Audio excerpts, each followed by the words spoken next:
नमस्कार दोस्तों, आप सबका स्वागत है मेरे YouTube चैनल में। गणेश चतुर्थी क्यों मनाते हैं? भारत के लोगों का मानना है कि भगवान गणेश जी बहुत खुशी और समृद्धि लाते हैं और उनकी सभी बाधाओं को दूर करते हैं। तो गणेश जी को प्रसन्न करने के लिए लोग उनका जन्म दिवस गणेश चतुर्थी के रूप में मनाते हैं। लोग उत्सव के लिए विभिन्न प्रकार के भोजन तैयार करते हैं। हिंदू धर्म में गणेश जी की पूजा करना बहुत महत्वपूर्ण माना जाता है। ऐसा माना जाता है कि जो लोग पूरी श्रद्धा और विश्वास के साथ उनकी पूजा करते हैं, उन्हें खुशी, ज्ञान, धन, लंबी आयु प्राप्त होती है और उनकी सभी मनोकामनाएं पूर्ण होती हैं। गणेश चतुर्थी का शुभ मुहूर्त है 19 सितंबर को दोपहर 1:43 तक। वही शाम का मुहूर्त है 6:54 से लेकर 8:20 तक। गणेश जी की मूर्ति स्थापना आप 19 सितंबर 2023 को इस समय कर सकते हैं। गणेश पूजा 11:07 AM से लेकर 1:34 PM के बीच में आप गणेश मूर्ति की स्थापना कर सकते हैं। गणेश पूजा में हमेशा अच्छा समझा जाता है अगर आप उसे दोपहर के समय में करें तो। इस मुहूर्त का सबसे बढ़िया माना गया है गणेश जी की पूजा करने। गणेश चतुर्थी का महत्व। अन्य देवी देवताओं की कहानी या कथा के तरह गणेश जी की कहानी भी काफ़ी रोचक और प्रेरणादायी है। चलिए आज उसी के विषय में विस्तार से जानते हैं। एक बार माता पार्वती स्नान करने जा रही थी, तभी उन्हें द्वार पर पहरेदारी के लिए अपने शरीर के मैल से एक पुतला बनाया और उसमें प्राण डालकर एक सुंदर का बालक का रूप दे दिया। माता पार्वती बालक को कहती है कि मैं स्नान करने जा रही हूँ, तुम द्वार पर खड़े रहना और बिना मेरी आज्ञा के किसी को भी द्वार के अंदर प्रवेश मत करने देना। यह कहकर माता पार्वती उस बालक को द्वार पर खड़ा कर खुद स्नान करने चली गई। वह बालक द्वार पर पहरेदारी कर रहा होता है कि तभी वहाँ पर भगवान शंकर जी आ जाते हैं और अंदर जैसे ही अंदर जाने वाले होते हैं, वह बालक उनको वहीं रोक देता है। भगवान शंकर जी उस बालक को रास्ते से हटने के लिए कहते हैं, लेकिन बालक माता पार्वती की आज्ञा का पालन करते हुए भगवान शंकर को अंदर प्रवेश करने से रोकता है, जिसके कारण भगवान शंकर क्रोधित हो जाते हैं और क्रोध में अपने त्रिशूल निकालकर उस बालक की गर्दन को धड़ से अलग कर देते हैं। बालक की दर्द भरी आवाज़ को सुनकर जब माता पार्वती बाहर आती है तो वह उस बालक के कटे सिर को देखकर बहुत दुखी हो जाती है। भगवान शंकर को बताती है कि वो उनके द्वारा बनाया गया बालक था जो उनकी आज्ञा का पालन कर रहा था और माता पार्वती उनसे अपने पुत्र को पुनः जीवित करने के लिए बोलती है।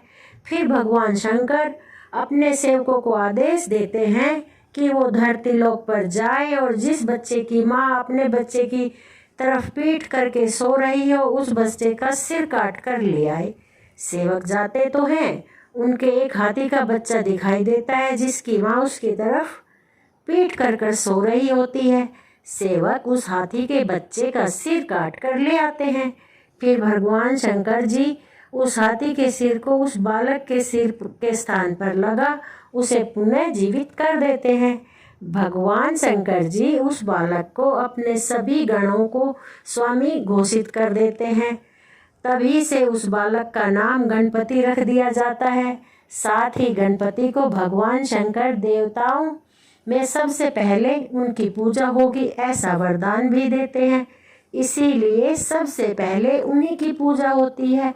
ऐसा माना जाता है कि उनकी पूजा के बिना कोई भी पूजा पूरी नहीं मानी जाती। गणेश चतुर्थी की एक और व्रत कथा। एक बहुत गरीब बुढ़िया थी, वह दृष्टिहीन भी थी। उसके एक बेटा और बहू थे। वह बुढ़िया नियम पूर्वक से गणेश जी की पूजा किया करती थी। उसकी भक्ति से खुश होकर एक दिन गणेश जी प्रकट हुए और उस बुढ़िया से बोले, बुढ़िया माँ, तू जो चाहे सो मांग ले, मैं तेरी मनोकामना पूरी करूँगा। गणेश जी बोले कि मैं अपने बेटे बहू से पूछ कर बताऊँगी। फिर बुढ़िया अपने बेटे से पूछने चली जाती है और बेटे को सारी बात बताकर पूछती है, पुत्र क्या मांगूँ मैं? पुत्र कहता है कि माँ तू उससे धन मांग ले। उसके बाद बहू से पूछती है, बहू कहती है नाती मांग ले। फिर बुढ़िया ने सोचा कि ये सब आप अपने मतलब की चीज़ें मांगने के लिए कह रहे हैं। फिर वो अपनी पड़ोसिन से पूछने चली जाती है। पड़ोसिन कहती है, बुढ़िया तू तो थोड़े दिन और जिएगी, क्या तू धन मांगे, क्या नाती मांगे, तू तो अपनी आंखों की रोशनी मांग ले, जिससे तेरी जिंदगी आराम से कट जाएगी। बहुत सोच विचार के बाद बुढ़िया गणेश जी से बोली, यदि आप प्रसन्न हैं तो मुझे 9 करोड़ की माया दे, निरोगी काया दे, अमर सुहाग दे, आंखों में रोशनी दे, नाती दे, पोता दे और सब परिवार को सुख दे और अंत में मोक्ष दे। यह सुनकर गणेश जी बोले, बुढ़िया माँ, तुमने तो सब मांग लिया, फिर भी तूने मांगा है और मैंने वचन दिया है, तो जाओ यह सब आपको मिलेगा। हे गणेश जी महाराज, जैसे तुमने इस बूढ़ी माँ की मनोकामना पूर्ण की, ऐसी सबकी मनोकामना पूर्ण करना।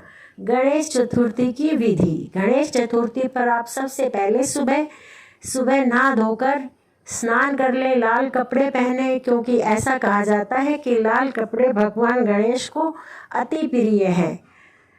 पूजा के दौरान भी गणेश जी को मुख उत्तर या पूर्व दिशा में रखा जाता है। फिर पंचामृत से गणेश जी को अभिषेक किया जाता है। पंचामृत में सबसे पहले दूध से, फिर दही से, घी से, शहद से और अंत में गंगा जल से उनका अभिषेक किया जाता है।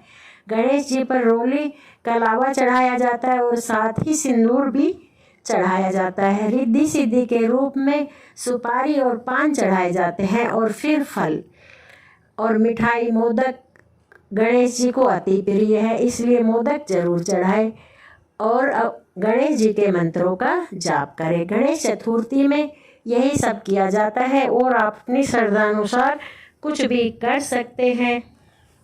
आप घर में जब तक गणपति जी की सेवा करें, यानी जितने दिन भी आप गणपति जी अपने घर पर रखते हैं, तब तक सात्विक भोजन करें। घर में कोई मदिरा, पान या मांस मच्छी न खाएं और फिर बाद में जाता है। इस प्रक्रिया में मूर्ति को नदी या किसी पानी वाले स्थान में विसर्जित किया जाता है। गणेश चतुर्थी कब मनाई जाती है? गणेश चतुर्थी शुक्ल पक्ष की को चतुर्थी के दिन मनाई जाती है, जो आमतौर पर अगस्त या सितंबर के महीने में, इस बार यह सितंबर के महीने में आ रही है, क्योंकि यह महीना अधिक मास का था और यह 19 तारीख की पड़ रही है। जब तक गणेश जी की मूर्ति की स्थापना रहता है, तब तक रोज उन्हें स्वादिष्ट व्यंजनों का भोग लगाया जाए। आप जितने दिन चाहें उतने दिन के लिए घर पर गणेश जी ला सकते हैं। आप चाहें तो 2 दिन के लिए भी ला सकते हैं, आप चाहें तो 4 दिन के लिए भी ला सकते हैं, आप चाहें तो पूरे पूर्णवासी तक भी इनको रख सकते हैं।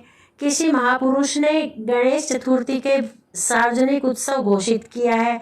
इसके पीछे का कारण बहुत ही विशेष है कि गणेश जी हर देवी देवताओं में सबसे सर्वोपरि हैं। अगर आप गणेश जी की पूजा नहीं करते हैं तो सभी पूजाओं में सबसे पहले गणेश जी की पूजा की जाती है और गणेश जी की पूजा किए बगैर अगर पूजा हो तो वह पूजा अधूरी मानी जाती है। मुझे उम्मीद है कि आपको मेरी यह लेख गणेश चतुर्थी क्यों मनाई जाती है ज़रूर पसंद आई होगी। अगर मेरी यह लेख आपको पसंद आया हो और अच्छी लगी हो यह जानकारी, तो प्लीज़ मेरे चैनल को लाइक, शेयर, सब्सक्राइब जरूर करें। गणपति बप्पा मोरिया, मंगल मूर्ति मोरिया। यह त्यौहार महाराष्ट्र और कर्नाटका में बहुत ज़्यादा धूमधाम से मनाया जाता है। महाराष्ट्र में तो इसको शादी की तरह मनाते हैं और जगह जगह मंडप सजाए जाते हैं और बहुत ही सुंदर वातावरण होता है पंडालों का। जगह जगह गणेश जी की मूर्तियां स्थापित की जाती हैं, सोसाइटियों में, बड़ी बड़ी जगहों पर, मंदिरों में और वहाँ का नज़ारा देखते ही बनता है। बहुत ही सुंदर तरह से वहाँ पर गणपति का विसर्जन भी किया जाता है। यह त्यौहार पूरे 11 दिनों तक चलता है और इस बीच कभी कभी रिम झिम सी बारिश भी होती रहती है। तो देखिए, अगर आपको मेरे द्वारा दी गई जानकारी अगर अच्छी लगी हो तो प्लीज़ मेरे चैनल को लाइक शेयर सब्सक्राइब ज़रूर करें। और दोस्तों, वीडियो देखने के लिए आपका तहे दिल से